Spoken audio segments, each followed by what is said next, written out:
Hello, dear friends. Hope you to be fine and everybody well. So today I'm come here to teach you a new lesson, and today in this video you guys will be able to know the present perfect tense. Salam تاسو ته. نن به موږ په دې درس کې زده کوو چې present perfect tense چی ده. لکه څنګه چې موږ په تیرو درسونو کې د simple present tense په اړه مکمل تشریح وکړه او د simple present tense څخه مو دویم چې ول هغه present continuous tense وو. نن موږ تاسو دریم چې زده کوو هغه ده present perfect tense. موږ تاسو مخکې ویل چې درې ډوله زمانې دي: present tense, past tense, future tense. یعنی ساده حال زمانه، تیره زمانه او راتلونکې زمانه.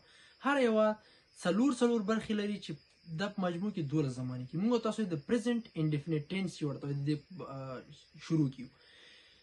موږ په تیر درس کې د ساده حال زمانه په اړه ویل چې ساده حال زمانه موږ تاسو څنګه پیژنو. هغه به په فعل کې اس یا ایس لري، بل موږ تاسو ویل چې په هغه کې به do not یا does not راغلی وي، صحیح سو، او د فعل به لومړی حالت کارول شوی. بیا موږ ورپسې present continuous tense ویل چې جاری زمانه موږ تاسو په هغه شرایطو سره پیژنو کله چې په هغه کې مثلا موږ تاسو to be verb یعنی as mr له دغه څخه یو دانه وینو او همدا شانته فعل سره به ing وینو، صحیح سو. او نن موږ تاسو زده کوو present perfect tense. آیا تاسو پوهیږئ د present perfect tense یعنی ساده تکمیله زمانه هغه زمانه چې تکمیله شوی یو عمل ده. مثلا زه وایم چې مال مونځ وکړه، صحیح سو، مونځ می وکړه خلاص می کړه، صحیح سو، نو دا سو یو تکمیله زمانه، صحیح سو. یا مثلا زه وایم زه له کورس څخه راغلم، زه له مکتب څخه راغلم. یا هم ته چې ما درس ولیکه، یعنی خلاصه موږ ته هغه عمل چې هغه تر سره سوی وي، تکمیل سوی وي په حال کې، هغه ته موږ تاسو ویلی سو present perfect tense، صحیح سو. present perfect tense موږ تاسو په تیر درس کې مثال لره چې که چیرې تاسو څوک وایي آیا ته مثلا فلمونه ګورې، نو ستا ځواب به څه وي؟ yes I watch movies. هو زه فلمونه ګورم. yes I watch movies. دا معلومداره ده چې دا حال زمانه ده. کومه زمانه ده؟ حال. ځکه چې موږ تاسو دې ځای ګورو چې د سبجیکټ فاعلي ضمیرو سره موږ تاسو فعل وینو، چې فعل راغلی ده او دا حال زمانه ده. هو زه فلمونه ګورم، صحیح سو. بل که چیرې موږ تاسو وغواړو چې دا په کوم حال کې yes I am watching، کله چې ته مثلا په د فلم په کتلو کې مصروف یې، ته فلم ګورې او تا ته څوک وایي ته فلم ګورې او ته ورته هو زه د فلم کتلو په حالت کې، نو بیا به ته داسې وایې yes I am watching. نو تاسو دلته پوهیږئ چې دا جاری زمانه، ځکه چې دلته د فعل to be verb کارول شوی، صحیح سو. او بل دلته موږ تاسو فعل کې ing لرو، هو زه د فلم کتلو په حالت کې.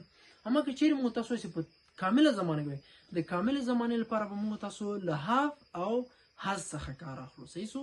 چې بیا زه مثلا ویم yes I have watched، چې د have لپاره موږ تاسو I you we they کارو، یعنی I have you have we have they have. او د he she it لپاره به has کارو، he has she has it has، صحیح سو.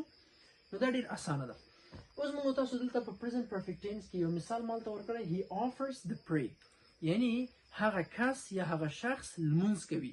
وګورئ دا یو حال زمانه ده، ما مخکې تاسو تشریح کړې وه، دا یوه حال زمانه ده، ځکه چې اصلي فعل تر دې ځای ده offer، او دلته چې کله فاعل مفرد ده نو موږ تاسو اس یا ایس ورکړو، نو اس مو ورکړی. he offers the pray. کله زه غواړم دا خو present tense و، کله زه غواړم present continuous دی ووایم، نو زه به چې he، صحیح سو، he is offering the pray، he is offering the pray. او که چیرې زه غواړم چې کامله زمانې ته ووایم، نو he has offered، دریم حالت د فعل به کارو. کله زه له هر څه نه مخکې موږ تاسو دې پیژندګلوي پیژنو. کله چې موږ تاسو په یو جمله کې have یا has وینو، have یا has وینو او ورسره بل چې وینو verb 3. verb 3 دا د فعل دریم حالت ده، صحیح سو. لکه مثلا موږ وایو speak spoke دوم حالت، spoken دریم حالت سو، صحیح سو. یا مثلا موږ تاسو وایو همداسې هر فعل درې حالت لري. نو کله هم دا په یاد ولرئ چې موږ تاسو غواړو present perfect tense وپېژنو، په هغه جمله کې باید have یا has او ورسره دریم حالت د فعل راغلی وي، صحیح سو. بیا دلته موږ تاسو یو structure لرو، subject فاعل سو have has. که چیرې دا فاعل زموږ تاسو جمع وي نو موږ به تاسو به د have څخه کار اخلو، که چیرې فاعل زموږ تاسو مفرد وي له has نه. او verb 3 دریم حالت د فعل او آخر کې complement یا هم object کارو. اوس دلته څو مثالونه دي، دا به انشاءالله موږ تاسو یو وایو. ما چای څکلی، ما چای څکلی، دا کوم قسم زمانه ده؟ دا داسې یو زمانه داسې تکمیل سوې ده یعنی کامله همدا زمانه ما چای څکلی او که چېرته وایي چې زه چای څکم صحیح سو زه د چای څکلو په حالت کې دا جاري سوه که ته چېرې زه چای څکم صحیح سو یعنی داسې نه چې اوس یې څکم سبا څکم خو زه چای څکم ترې انکار نه کوم بیا دا حال زمانه سو اوس دلته چې ما چای څکلی یعنی تېر حال سو نو په دې ځای کې چا چای څکلی ما په خپله چې سو په انګلیش کې دا یو فاعلي ضمیر سو ما ته په انګلیش کې وایي آی صحیح سو آی ما چای څکلی یعنی څکلی مې ده که نه چای چې کړی څکلی ده آی نو اول به ته د آی سره هز کاری که هاف نو تاسو باید پوه شئ د آی سره هاف کارو آی هاف څکلی صحیح سو نو ټیک که ویلی سي څکلو ته که نه سي چای څکلی نو چې به آی هاف اوس ټیک خو لومړی حالت ده ټیک دویم حالت یې ټوک دریم حالت یې ټیکن آی هاف taken tea یعنی I have taken tea ما چای څکلی اوس تاسو په دې جمله کې ګورئ چې have کارول سوی او یا has او دریم حالت د فعل نو باید تاسو پوه شئ چې دا چې ده کامله زمانه ده بل نو تاسو مثلا لرو سودیس لمونځ کړی که تاسو دلته فکر وکړئ سودیس لمونځ کړی نو دا کامله زمانه سو یعنی هغه لمونځ تکمیل کړی ده خلاص کړی ده نو موږ تاسو د همدې زمانې څخه کار اخلو سودیس به زه اول دلته ولیکم ځکه دغه کار چې چا ترسره کړی د هغه کس نوم به لیکو سودیس صحیح سو سودیس یو ده دوه دي درې څو دي نه یو ده سودیس یو ده نو بیا موږ تاسو هز کارو سودیس هز څه شی کولو ته چې offered سودیس has offered offer اصلي فعل ده دویم حالت یې چې ده offered او دریم حالت یې هم ده offered صحیح سو سودیس has offered pray یا هم ویلی سو د پرې صحیح سو سودیس has offered the pray یعنی سودیس لمونځ کړی یا مثلا بل ته درې مثال لرو صادق شاهد او احمد ډوډۍ خوړل دلته نفر ډېر سو یو دوه درې کسه نو موږ تاسو ته معلومدار ده چې دلته به هاف کارو څه شی لیکم زه دلته کې صادق شاهد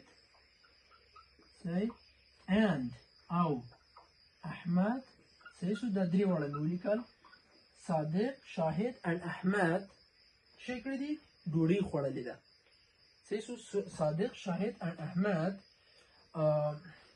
have به وایو has نه have صحیح سو have خوړل دې ځای کې چې صحیح د خوړل ته په انګلیش کې eat وایي دویم حالت یې ate ده او دریم حالت یې eating ده نو زه چې صادق شاهد and احمد